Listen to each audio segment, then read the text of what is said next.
দেখেন, আরেকটা অসাধারণ ঘটনা ঘটেছে। বাজেট পরবর্তী নৈশভোজ বাতিল করে দিয়েছেন প্রধানমন্ত্রী তারেক রহমান।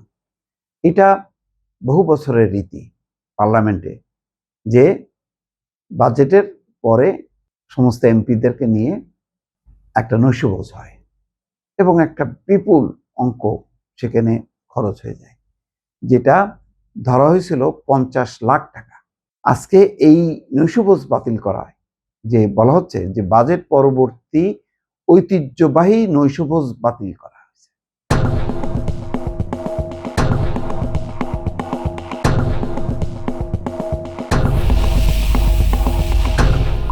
ঐতিহ্যবাহী মানে প্রতি বছর এরকম যখন পার্লামেন্ট থাকে, প্রতি বছর বাজেটের পর একটা নৈশভোজ আয়োজন করা হয়, সেটা বাতিল করে দিয়েছে।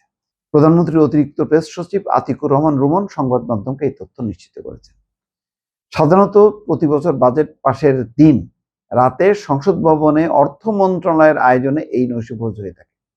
সেখানে প্রধানমন্ত্রী, বিরোধী দলীয় নেতা সহ মন্ত্রিসভার সদস্য, সংসদ সদস্য, সরকারের ঊর্ধ্বতন কর্মকর্তা এবং গণমাধ্যমের জ্যেষ্ঠ সাংবাদিকরা অংশ নেন।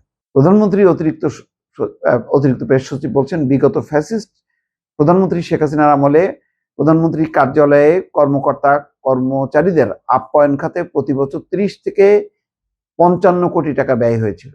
এই নিয়মিত ব্যয়ের বাইরেও দেখা গেছে প্রতি বছর 10 থেকে 12 কোটি টাকা অতিরিক্ত খরচ করা হয়েছে। যেমন 2018-19 অর্থ বছরে কেবল এই খাতেই খরচ হয়েছিল 30,97,335 টাকা। তিনি বলেন, বাংলাদেশ পর্যটন কর্পোরেশনের প্রধানমন্ত্রীর কার্যালয়ের কর্মকর্তা কর্মচারীদের খাবার সরবরাহ করত পর্যটন কর্পোরেশন। বিগত স্বৈরাচারী সরকার আমলে এই বিশাল অঙ্কের বকেয়া টাকা এখনো পরিশোধ করা হয়নি।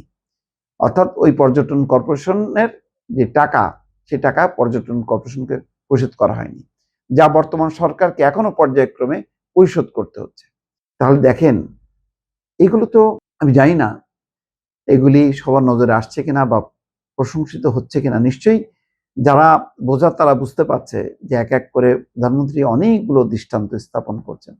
এই যে তিনি অতিরিক্ত প্রোটোকল ব্যবহার করছেন না, তারপর চীনে গেলেন, মালয়েশিয়াতে গেলেন, এই যে 26 জন 27 জন এই সংখ্যা নিয়ে, এগুলো সবকিছু ইঙ্গিত করে। এবং তার দপ্তরে প্রতি মানে ওয়ার্কিং ডেতে দুপুরের বেলায় যে 150 টাকা প্লেট খাবার, এই যে এই সমস্ত ইন্ট্রোডিউস করার মধ্য দিয়ে রাষ্ট্রের প্রতি মায়া, অর্থাৎ রাষ্ট্রের অর্থ বাঁচানোর যে তার কমিটমেন্ট বা চেষ্টা, আন্তরিকতা, যে না, রাষ্ট্রের টাকা, জনগণের টাকা, এইটা ব্যয়ে সাশ্রয়ী হইতে হবে, এটা যতটুকু প্রয়োজন ততটুকু না হলে না, এটা দিয়ে বিলাসিতা করা যাবে না।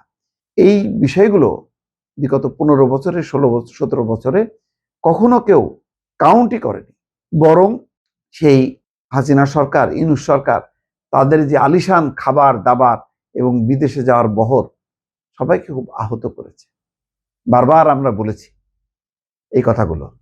আজকে তারেক রহমানের সরকার প্রতি পদে পদে, প্রতি মুহূর্তে মুহূর্তে, বলা যায় প্রতিনিয়ত সেই দৃষ্টান্তগুলো স্থাপন করছে যে জনগণের অর্থের, রাষ্ট্রের অর্থের সদ্ব্যবহার করতে হবে, কোনোভাবেই অপচয় করা যাবে না, অপব্যয় করা যাবে না, অতিরিক্ত খরচ করা যাবে না, মিতব্যয়ী হইতে হবে।